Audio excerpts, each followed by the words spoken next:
தமிழ்நாட்டில் நடந்து முடிந்த 11ஆம் வகுப்பு பொதுத் தேர்விற்கான முடிவுகள் தற்போது வெளியிடப்பட்டிருக்கின்றன. 91.17% மாணவர்கள் இதில் தேர்ச்சியடைந்திருக்கிறார்கள். இது பற்றிய கூடுதல் தகவல்களை தருவதற்காக செய்தியாளர் பிரபாகரன் இணைகிறார். பிரபாகரன், மேலதிக விவரங்கள். தமிழ்நாடு அரசுடைய மாநில பாடத்திட்டத்தில் படித்த 11ஆம் வகுப்பு படித்த மாணவர்களுக்கான பொதுத் தேர்வு முடிவுகள் தற்பொழுது வெளியிடப்பட்டிருக்கின்றன. தமிழ்நாடு அரசுடைய அரசு தேர்வுகள் இயக்குனர் சேதுராம் வர்மா இதனை வெளியிட்டிருக்கின்றார். அதன்படி இந்த ஆண்டிற்கான 11ஆம் வகுப்பு பொதுத் தேர்வு எழுதிய மாணவர்களின் தேர்ச்சி விகிதம் 91.17% இருக்கின்றது. மொத்தம் 8,11,172 மாணவர்கள் தேர்வு எழுதியதில் 7,39,539 மாணவர்கள் தேர்ச்சி அடைந்திருக்கின்றார்கள். தேர்ச்சி விகிதம் என்பது 91.17% இருக்கின்றது. மாணவியர் 94.69%, மாணவர்கள் 87.26% தேர்ச்சி அடைந்திருக்கின்றார்கள். மாணவர்களை விட மாணவியர் 7.43% அதிகம் தேர்ச்சி பெற்றிருக்கின்றார்கள்.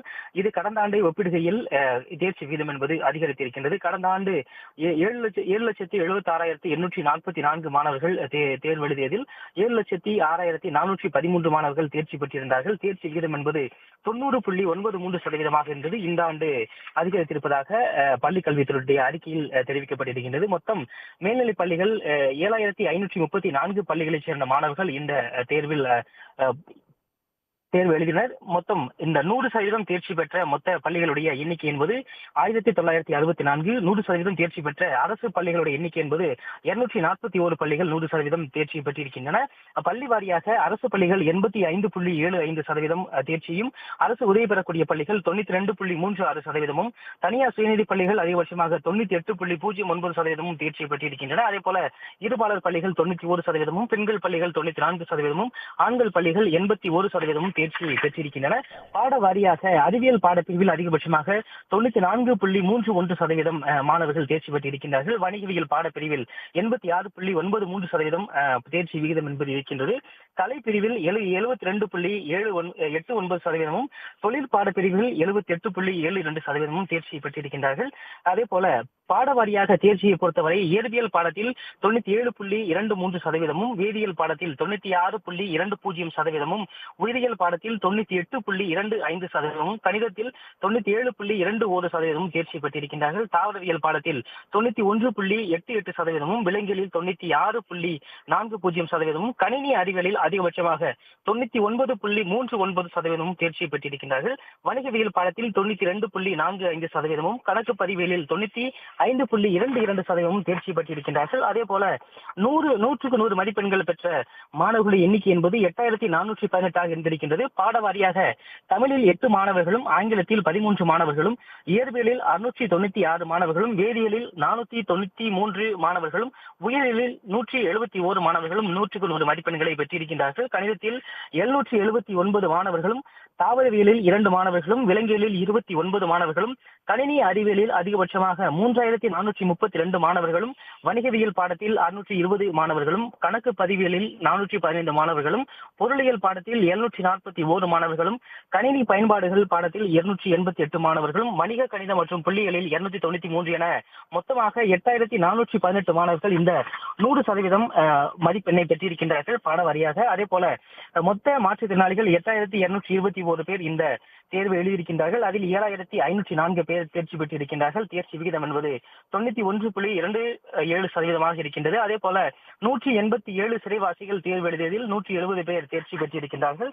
அதே போல கடந்த ஆண்டை ஒப்பிடுகையில் இந்த தேர்ச்சி விகிதம் என்பது சற்று அதிகரித்திருப்பதாக பார்க்கப்படுகின்றது. கடந்த 2022 ஆண்டில் 90.07%, அதற்கு பின்பாக அடுத்த ஆண்டில் 90.93% இந்த தேர்ச்சி விழுக்காடு என்பது இந்த ஆண்டு 91.17% அதிகரித்திருப்பதாக பார்க்க முடிகின்றது. அதே போல மாவட்ட வாரியாக தேர்ச்சி விகிதங்களும் கொடுக்கப்பட்டிருக்கின்றது.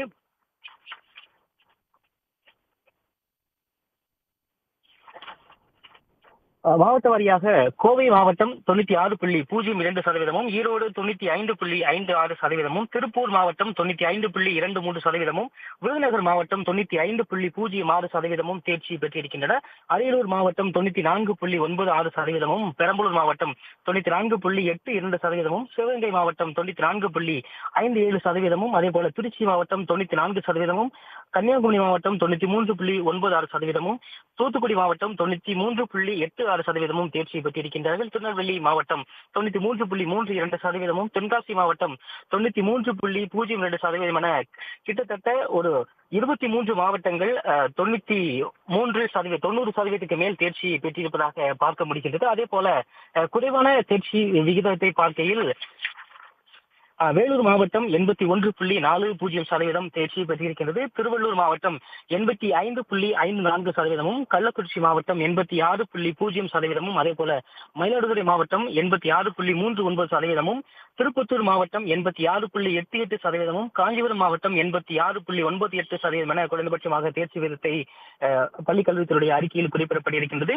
காரைக்கால் 96.27%, பாண்டிச்சேரியில் 97.8% என தேர்ச்சி விழுக்காடு என்பது பதிவாக இருக்கின்றது. மொத்தம் 91.17% இருக்கின்றது. மொத்தம் தேர்வு எழுதிய மாணவர்கள் மற்றும் தேர்ச்சி பெற்ற மாணவர்களுடைய எண்ணிக்கை ஒப்பிடுகையில் மொத்தம் தேர்ச்சி விழுக்காடு என்பது 91 விழுக்காடாக பதிவாக இருக்கின்றது.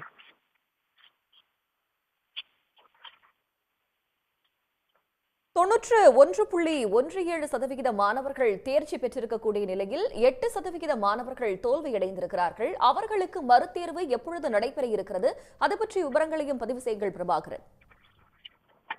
நிச்சயமாக தற்பொழுது இந்த தேர்ச்சி பெற்ற மாணவர்களுடைய எண்ணிக்கை, அவர்களுடைய சதவீதம் என்பது குறிப்பிடப்பட்டிருக்கின்றது. கிட்டத்தட்ட 92% அளவில் தேர்ச்சி என்பது இருந்திருக்கின்றது. 91.17% இருக்கின்றது. கிட்டத்தட்ட 8% மாணவர்கள் தேர்ச்சி அடையவில்லை என்று பள்ளி கல்வித்துறையுடைய அறிக்கையில் தெரிவிக்கப்பட்டிருக்கின்றது. மாணவர்கள் உடனடியாக 12ஆம் வகுப்புக்கு செல்வதற்கு முன்பாக அவர்களுக்கான தேர்வு நடத்துவது தொடர்பான அறிவிக்கை என்பது இன்று மாலைக்குள்ளாக வெளியிடப்படும் என்று அரசு தேர்வுகள் இயக்ககம் வெளியிடப்பட்டிருக்கிறது. அதே வேளையில் ஏற்கனவே மாணவர்கள் 12ஆம் வகுப்பு செல்வதற்கு எந்த தடையும் இல்லை என்றும் ஏற்கனவே விதிகளில் இருப்பதால் மாணவர்கள் 12ஆம் வகுப்பு செல்வதற்கான தடை இல்லை என்று பார்க்கப்படுகின்றது. அதே வேளையில் மாணவர்கள் உடனடியாக அவர்கள் தோல்வியடைந்த பாடங்களில் அவர்கள் உடனடி தேர்வு எழுதி அடுத்ததாக 12ஆம் வகுப்பில் எந்த ஒரு தடையுமின்றி அவர்கள் படிப்பதற்கான ஒரு வாய்ப்புகளும் கொடுக்கப்படும் என்று அரசு தேர்வுகள் இயக்ககம் தெரிவித்திருக்கின்றது.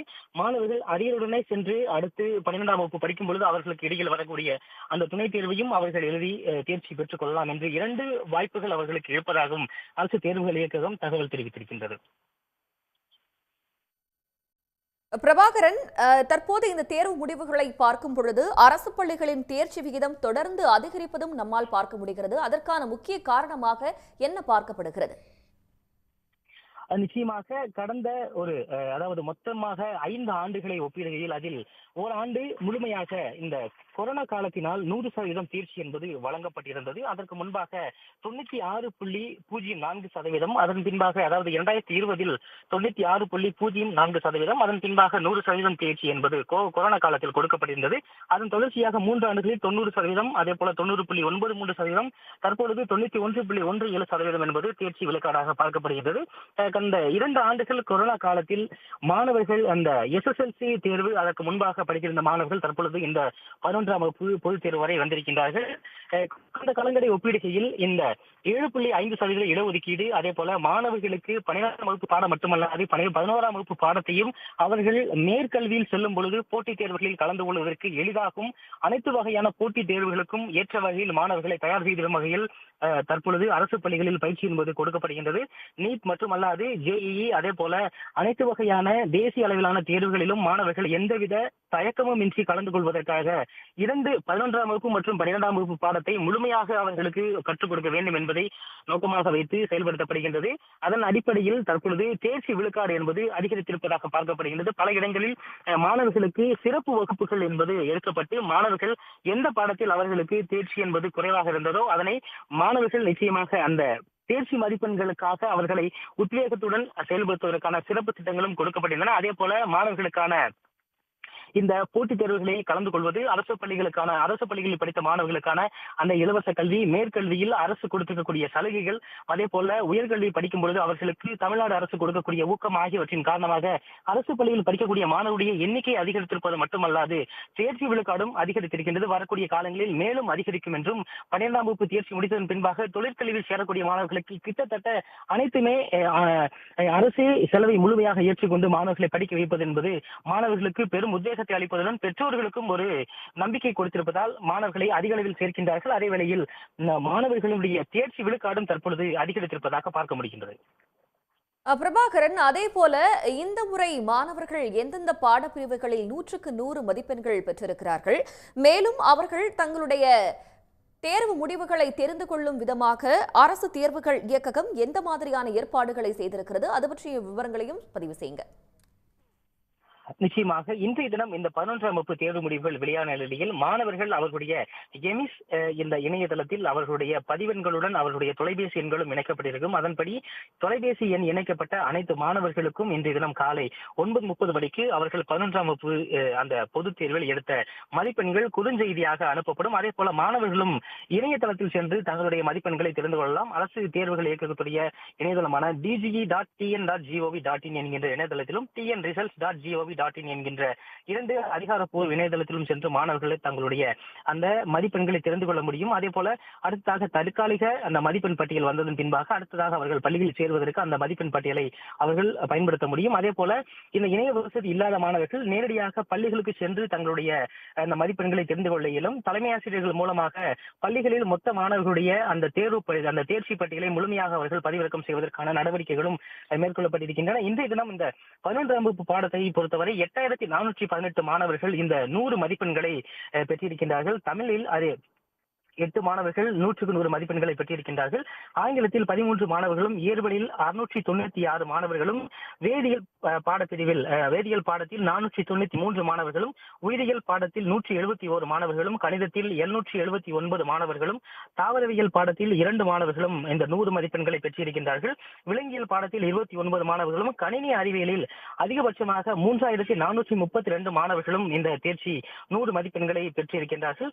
வணிகவியல் பாடத்தில் 620 மாணவர்களும், கணக்கு பதிவியலில் 415 மாணவர்களும், பொருளியல் பாடத்தில் 741 மாணவர்களும், கணினி பயன்பாடுகள் பாடத்தில் 288 மாணவர்களும், வணிக கணிதம் மற்றும் புள்ளியியல் பாடத்தில் 293 மாணவர்கள் என மொத்தமாக 8418 மாணவர்கள் இந்த 100 மதிப்பெண்களை பெற்றிருப்பதாக அரசு தேர்வுகள் இயக்கத்துடைய புள்ளி விவரங்கள் தெரிவிக்கின்றன. பிரபாகரன், இந்த முறை எந்தெந்த மாவட்டங்களில் அதிக தேர்ச்சி விகிதங்களை நம்மால் பார்க்க முடிகிறது? நிச்சயமாக தேர்ச்சி விகிதங்களை பொறுத்தவரை இந்த ஆண்டு அதிகபட்சமாக கோவை மாவட்டத்தில் 96.02% என்பது தேர்ச்சி விழுக்காடாக பார்க்கப்படுகின்றது. அதிகபட்சமாக 11ஆம் வகுப்பு தேர்வு எழுதிய மாணவர்களில் 96.02% மாணவர்கள் தேர்ச்சி பெற்றிருக்கின்றார்கள். கோவை மாவட்டம் முதலிடத்தில் இருக்கின்றது. அதற்கு அடுத்தபடியாக ஈரோடு மாவட்டம் 95.56%, திருப்பூர் மாவட்டம் 95.23% என மொத்தமாக இந்த 3 மாவட்டங்களும் முதல் 3 இடத்தில் இருக்கின்றன. அதன் தொடர்ச்சியாக விருதுநகர் மாவட்டம் 95.06%, அரியலூர் மாவட்டம் 94.96%, பெரம்பலூர் மாவட்டம் 94.82% தேர்ச்சியை பெற்றிருக்கின்றன. சிவகங்கை மாவட்டம் 94.57%, திருச்சி மாவட்டம் 94%, கன்னியாகுமரி மாவட்டம் 93.96% தேர்ச்சி பெற்றிருக்கின்றன. தூத்துக்குடி மாவட்டம் 93.86%, திருநெல்வேலி மாவட்டம் 93.32%, தென்காசி மாவட்டம் 93.02% மொத்தமாக 11ஆம் வகுப்பில் தேர்ச்சி பெற்றிருக்கின்றன. அதே போல ராமநாதபுரம் மாவட்டத்தில் 92.83%, நாமக்கல் மாவட்டத்தில் 92.58%, கரூர் மாவட்டத்தில் 92.28% சராசரி தேர்ச்சி விழுக்காட்டை பெற்றிருக்கின்றது. மதுரை மாவட்டம் 92.07%, சென்னை மாவட்டம் 91.68%, உதகை மாவட்டம் 91.37%, அதே போல சேலம் மாவட்டம் 91.30%, நாகப்பட்டினம் மாவட்டம் 91.09% தேர்ச்சி பெற்றிருக்கின்றன. கடலூர் மாவட்டம் 91.01%, செங்கல்பட்டு மாவட்டம் 90.85 விழுக்காடும், தர்மபுரி மாவட்டம் 90.49%, தேனி மாவட்டம் 90.08%, திண்டுக்கல் மாவட்டம் 89.41% தேர்ச்சி பெற்றிருக்கின்றன. தஞ்சாவூர் மாவட்டம் 89.07%, திருவண்ணாமலை மாவட்டம் 88.91%, புதுக்கோட்டை மாவட்டம் 88.02%, ராணிப்பேட்டை மாவட்டம் 87.86%, கிருஷ்ணகிரி மாவட்டம் 87.82%, திருவாரூர் மாவட்டம் 87.15% தேர்ச்சியை பெற்றிருக்கின்றன. காஞ்சிபுரம் மாவட்டம் 86.98%, திருப்பத்தூர் மாவட்டம் 86.88%, மயிலாடுதுறை மாவட்டம் 86.39% தேர்ச்சி பெற்றிருக்கின்றன. கடைசி 3 இடத்தில் வேலூர் மாவட்டம் 81.40%, திருவள்ளூர் மாவட்டம் 85.54%, கள்ளக்குறிச்சி மாவட்டம் 86% தேர்ச்சி பெற்றிருப்பதாக புள்ளி விவரங்கள் தெரிவிக்கின்றன.